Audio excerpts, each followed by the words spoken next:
आपल्या आयुष्यात ना असा एक काळ असतो बघ, जेव्हा माणसाला खऱ्या अर्थाने असं वाटत असतं की हे जे आपले मित्र आहेत, हम्म. हा जो आपला कट्टा आहे, हीच आपली पूर्ण दुनिया आहे यार. म्हणजे त्या वयात बाकी काहीच महत्वाचं वाटत नाही. खरंय, अगदी खरंय. घरचे काय सांगतायत, भविष्य काय असेल, करिअरचं काय, या सगळ्या गोष्टी एकदम दुय्यम वाटतात. पण जसजसं वय वाढतं ती दुनिया कशी बदलते. आणि त्या एका सुरक्षित बबलमधनं बाहेर पडल्यावर जे खऱ्या आयुष्यातले धक्के बसतात ना, बापरे. हो ना, तेच तर. आणि हे सगळं समजून घ्यायचं असेल तर आजची ही सखोल चर्चा एकदम भारी आणि विचार करायला लावणारी आहे. आज आपण एका अशा पुस्तकाच्या अंतरंगात डोकावणार आहोत ज्याने अक्षरशः एका संपूर्ण पिढीच्या मानसिकतेवर प्रभाव टाकलाय. येस. आज आपण सखोल विश्लेषण करणार आहोत सुहास शिरवळकर यांच्या दुनियादारी या कादंबरीचं क्या बात है. आणि त्यात लपलेल्या मानवी स्वभावाच्या अनेक पदरांचं. आणि यार, ही चर्चा खूप म्हणजे खूप रंजक होणार आहे. नक्कीच. कारण आपण या पुस्तकाकडे फक्त एक कॉलेजची गोष्ट म्हणून बघणार नाही आहोत. आपण त्या मागचं मानसशास्त्र, त्यातली ती कट्टा संस्कृती, या सगळ्याचं मस्त विश्लेषण करणार आहोत. अरे हे एक्झॅक्टली आपल्यासारखंच आहे ना. मला नेहमी हा विचार येतो की जेव्हा एखादा तरुण एका छोट्या आणि सुरक्षित गावातून, समजा आपल्या साताऱ्यासारख्या ठिकाणाहून हां. पुण्यासारख्या मोठ्या शहरात शिक्षणासाठी येतो, तेव्हा त्याच्या मनात नेमकी काय खळबळ उडत असते.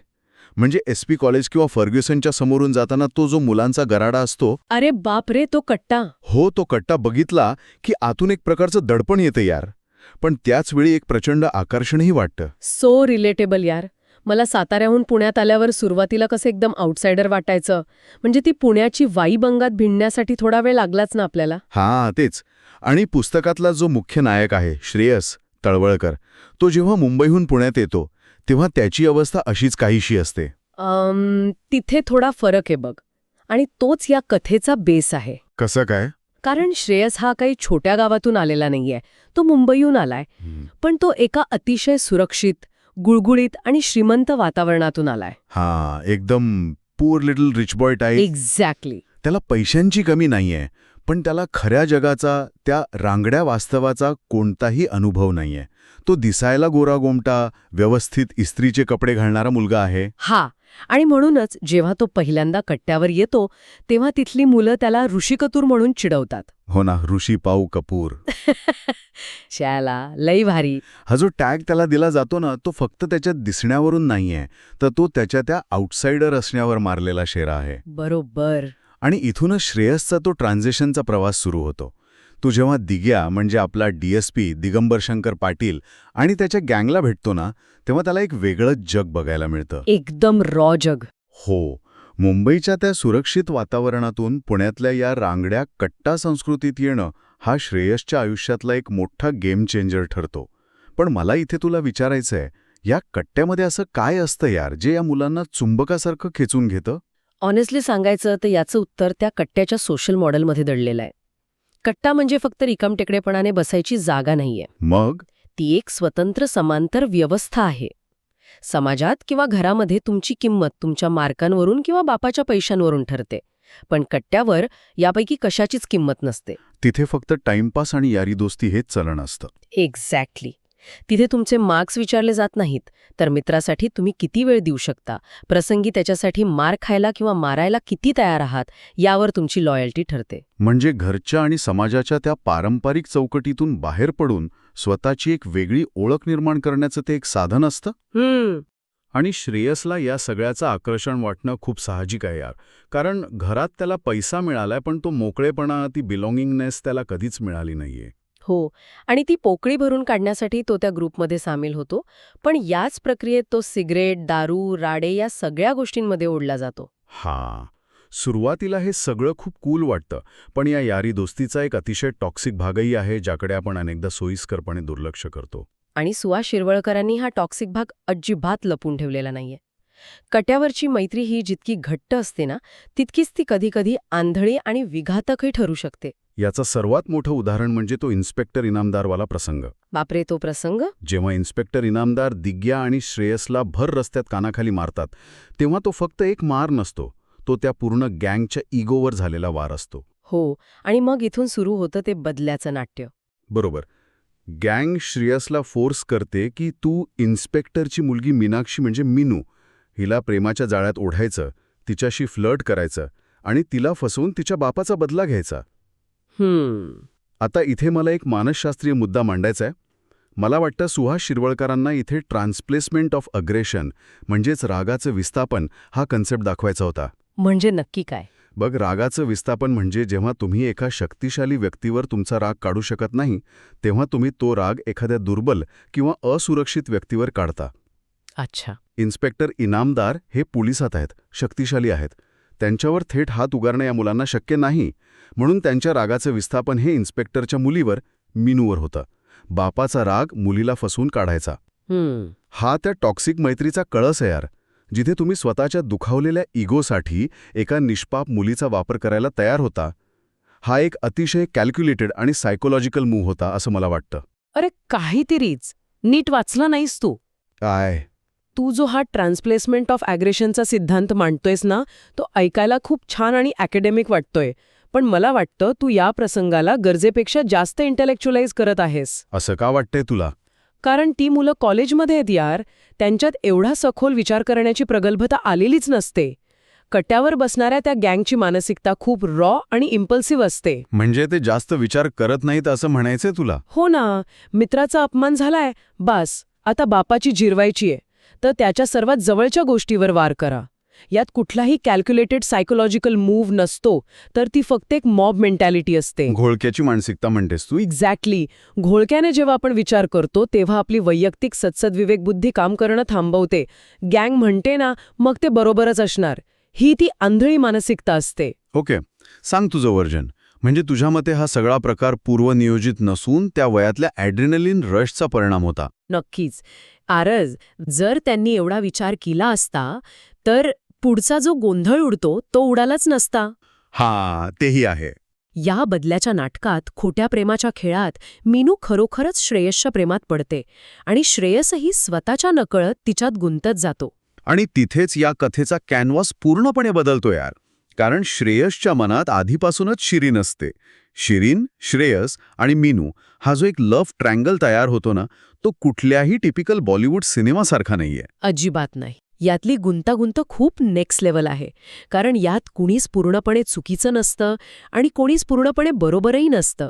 अरे थांबा, श्रोत्यांना सांगायचंय, अजून सबस्क्राईब नाही केलं अक्षरवारीला, आत्ताच करा. दर आठवड्याला नवीन भाग येतो, नोटिफिकेशन ऑन ठेवा. सिरियसली एकदम फ्री आहे आणि अशा भारी गप्पा ऐकायला मिळतात. हो ना. तर आपण त्या लव्ह ट्रायंगलबद्दल बोलत होतो. हां, श्रीरीन, श्रेयस आणि मीनू या तिघांच्याही पात्रांची जर आपण फोड केली तर आपल्याला जाणवतं की प्रत्येकजण आपापल्या जागी एका वेगळ्याच लढाईत अडकलाय. मीनू अतिशय निरागस असते. तिला या कटकारस्थानाची काहीच कल्पना नसते. बरोबर. ती खऱ्या अर्थाने श्रेयसवर प्रेम करत असते.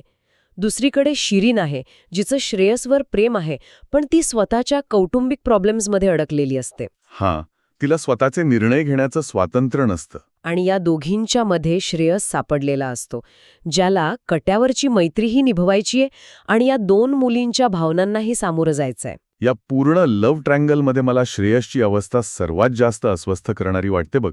का? कारण तो एक असा माणूस आहे जो सतत दुसऱ्यांच्या अपेक्षा पूर्ण करण्याचा प्रयत्न करत असतो. दिग्याला हवा तसा मित्र, मीनूला हवा तसा प्रियकर आणि शिरीनला हवा तसा आधार. या सगळ्यात त्याचा स्वतःचा असा कोणताही भक्कम पाया नसतो. तो फक्त लाटांवर हेलकावे खात असतो. एक्झॅक्टली. आणि हे हेलकावे फक्त कॉलेजच्या कट्ट्यापुरते मर्यादित राहत नाहीत. दुनियादारीची खरी ताकद हीच आहे की ती कथा एका विशिष्ट टप्प्यावर कॉलेजच्या त्या बबलमधून बाहेर येते आणि वास्तवाच्या अतिशय क्रूर जगात प्रवेश करते. कथेचा पूर्वार्ध जर यारी दोस्ती आणि प्रेमाच्या रंगात रंगलेला असेल तर उत्तरार्ध हा पूर्णपणे मानवी अस्तित्वाच्या आणि मृत्यूच्या अंधाऱ्या वास्तवावर भाष्य करणार आहे. अगदी बरोबर बोललीस. आणि या वास्तवाची पहिली चाहूल लागते ती श्रेयसच्या वडिलांच्या सुधीरच्या मृत्यूनंतर. हा या कथेतला एक असा धक्कादायक प्रसंग आहे ना, जो मुळापासून हादरवून टाकतो. तो प्रसंग वाचताना ओ माय गॉड, लिटरली रडायला चालो मला. तो एक भावनिक भूकंपच आहे. हो यार. श्रेयसचे वडील वारल्यानंतर त्याची आई राणी श्रेयसला असं एक भयानक सत्य सांगते ज्याची तिने स्वप्नातही कल्पना केलेली नसते. ती सांगते की तिचं खऱ्या श्रेयस गोखले नावाच्या माणसावर प्रेम होतं. बापरे. पण सुधीरने म्हणजेच श्रेयसच्या वडिलांनी तिला धोका दिला आणि परिस्थितीमुळे तिचं लग्न सुधीरशी झालं. पण राणीने हा धोका कधीच विसरला नाही. नवऱ्याला आयुष्यभर तो धोका टोचत राहावा म्हणून ती स्वतःच्या मुलाचं नाव तिच्या जुन्या प्रेकराच्या नावावरून म्हणजे श्रेयस ठेवते. हा विचारच किती विषण्ण करणारा आहे यार. एका आईने स्वतःच्या मुलाच्या अस्तित्वाचा, त्याच्या नावाचा वापर एका हत्यारासारखा करणं. याला आपण थिअरी ऑफ सिम्बॉलिक रिव्हेंज किंवा प्रतिकात्मक सूड असं म्हणू शकतो. अनेकदा असं होतं की पालक त्यांचे भूतकाळातील राग, त्यांचे अपुरे राहिलेले हिशोब स्वतःच्या मुलांवर लादतात. मुलाचं नाव काय असावं, इथपासून ते त्याने काय शिकावं, इथपर्यंत त्यांचे निर्णय हे त्यांच्या स्वतःच्या ट्रॉमामधून येत असतात. हे खूप महत्वाचं निरीक्षण आहे. आपण अनेक कुटुंबांमध्ये पाहतो की जुने वाद नवीन पिढीवर लादले जातात. एखाद्या नातेवाईकाशी बोलायचं नाही कारण 20 वर्षापूर्वी काहीतरी वाद झाला होता. हो ना. हे ओझं नवीन पिढी का वाहते? कारण त्यांच्यावर ते लादलं जातं. श्रोत्यांना मला इथे विचारायचंय, तुमच्याही कुटुंबात अशा काही जुन्या न बोलल्या जाणाऱ्या गोष्टी आहेत का? कमेंटमध्ये नक्की सांगा. कारण हे खूप रिलेटेबल आहे. पण राणीने जे केलं ते याच्या कैक पटीने भयानक होतं यार. तिने आपला राग थेट मुलाच्या नावावर कोरून ठेवला. आणि या एका खुलासामुळे श्रेयसच्या मानसिकतेवर किती भयंकर परिणाम झाला असेल. त्याला अचानक वाटायला लागतं की त्याचं संपूर्ण अस्तित्वच एक खोटंपण आहे. तो माणूस म्हणून कोणीच नाहीये, तो फक्त त्याच्या आईच्या बदल्याचं एका सुडाचं प्रतीक आहे. तो पार कोलमडून जातो. आणि इथूनच त्याच्या अस्तित्वाचा शोध सुरू होतो. पण नियती श्रेयसला या धक्क्यातून सावरण्यासाठी अजिबात वेळ देत नाही. आणखी एक असा प्रसंग घडतो जो अंगावर अक्षरशः काटा आणतो. तो ट्रेनचा प्रसंग ना? हो. जेव्हा MK म्हणजेच तो मूळ श्रेयस गोखले ट्रेनमधून उडी मारून आत्महत्या करतो आणि तेही श्रेयसच्या डोळ्यांसमोर. बापरे. MK हा एक अतिशय ट्रॅजिक कॅरेक्टर आहे. दारूच्या आहारी गेलेला माणूस. पण त्याचा तो शेवट हा श्रेयससाठी एक प्रचंड मोठा वेकअप कॉल ठरतो. आणि हा वेकअप कॉल आणखी तीव्र होतो जेव्हा या घटनेच्या पाठोपाठच श्रेयसला स्वतःच्या आयुष्याबद्दल एक अतिशय धक्कादायक गोष्ट समजते. Blood cancer. हो, त्याला रक्ताचा कर्करोग असल्याचं निदान होतं. हा या संपूर्ण विश्लेषणातला सर्वात महत्वाचा टर्निंग पॉइंट आहे बघ. इथे आपण टर्मिनॅलिटी म्हणजेच अंतिमतेची जाणीव या संकल्पनेवर बोललं पाहिजे. जेव्हा एखाद्या माणसाला हे निश्चितपणे समजतं की आपला मृत्यू जवळ आला आहे, तेव्हा त्याच्या मानसिकतेत नेमका काय बदल होतो? टर्मिनॅलिटी हा कन्सेप्ट खूप खोल आहे यार. जेव्हा मृत्यू समोर दिसतो तेव्हा आयुष्यातले जे सगळे खोटे पडदे असतात ना, जे फिल्टर्स असतात, हो, ते गळून पडतात. कट्यावरची ती खोटी दुनियादारी, तो इगो, ते रुसवे फुगवे, कोण काय म्हणेलची याची भीती, हे सगळं अचानक पूर्णपणे अर्थहीन वाटायला लागतं. त्याकडे बघण्याचा माइंडसेट पूर्ण बदलून जातो. अनेकदा मृत्यू समोर दिसल्यावर माणूस डिप्रेशनमध्ये जातो. पण श्रेयसच्या बाबतीत वेगळं घडतं. याला मी नेहमी क्रिकेटच्या एका उदाहरणाशी जोडतो बघ. जसं एखाद्या T20 मॅचमध्ये शेवटची ओव्हर सुरू असते. जेव्हा बॅट्समनला माहीत असतं की आता फक्त 6 बॉल उरलेत, तेव्हा तो सेफ खेळायचं सोडून देतो. बरोबर. तो स्वतःची विकेट टिकून ठेवण्याचा विचार करत नाही. बरोबर. तो फक्त मोठे शॉट्स मारण्याचा प्रयत्न करतो, कारण त्याला माहीत असतं की आता गमावण्यासारखं काहीच उरलेलं नाहीये. श्रेयसची अवस्था अगदी तशीच होते यार. हे अतिशय अचूक उदाहरण आहे. मृत्यू समोर दिसल्यावर श्रेयस स्वतःच्या आयुष्याची शेवटची ओव्हर अगदी मोकळेपणाने खेळायचं ठरवतो. तो आजाराला घाबरून पळून जात नाही. तो त्याच्या मर्यादित वेळेत जास्तीत जास्त आयुष्य जगण्याचा प्रयत्न करतो. आणि म्हणूनच तो शिरीनसोबत राहण्याचा निर्णय घेतो. त्याला माहीत असतं की त्याचं भविष्य नाहीये, पण तरीही तो त्या प्रेमाचा स्वीकार करतो.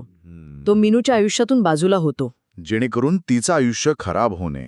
हे सगळे निर्णय तो खूप प्रगल्भतेने घेतो. इथे आपल्याला दुनियादारी या शब्दाचा खरा सखोल अर्थ उमगतो बघ. अगदी बरोबर. दुनियादारी म्हणजे फक्त कट्टा, सिगारेट आणि मारामारी नाहीये. तो एक अतिशय वरवरचा अर्थ झाला. खरी दुनियादारी म्हणजे आयुष्यात येणाऱ्या अकल्पित संकटांना सामोरं जाणं, मृत्यूसमोर असतानाही प्रेमावर विश्वास ठेवणं. हे पुस्तक बेसिकली आयुष्याचं एक मॅन्युअल आहे. खरंय. कॉलेजच्या त्या सुरक्षित विश्वातून बाहेर पडल्यावर खऱ्या आयुष्यातले धक्के कसे असतात हे या कथेतून खूप ताकदीने समोर येतं. कट्ट्यावर शिकलेली दुनियादारी खऱ्या आयुष्यातल्या धोक्यांसमोर कधीकधी कशी अपुरी पडते ना. हो यार. जेव्हा कॅन्सरसारख्या आजाराचा सामना करावा लागतो किंवा कुटुंबातले काळे सत्य पचवावे लागतात, तेव्हा कट्ट्यावरची ती भाईगिरी काहीच कामाला येत नाही. पण त्याचवेळी आपण हेही विसरू शकत नाही की त्याच कट्ट्यावर शिकलेली मैत्री तुम्हाला त्या धक्क्यांमधून सावरायला मदत नक्कीच करते. दिग्यासारखा मित्र. हो, जो कदाचित खूप टॉक्सिक वागला असेल, पण तोच मित्र संकटाच्या वेळी पाठीशी उभा राहतो. मैत्री, फसवणूक आणि त्यातून बाहेर पडून जगायला शिकणं. म्हणूनच हे पुस्तक वाचताना आपण कुठेतरी स्वतःला त्या पानांमध्ये शोधत असतो. आपण आपल्या भूतकाळातल्या त्या वयाला शोधत असतो, ज्याने कधीतरी असाच कट्टा अनुभवला असेल. आणि असाच एखादा मोठा भावनिक धक्का पचवून तो माणूस खऱ्या अर्थाने दुनियादार झाला असेल.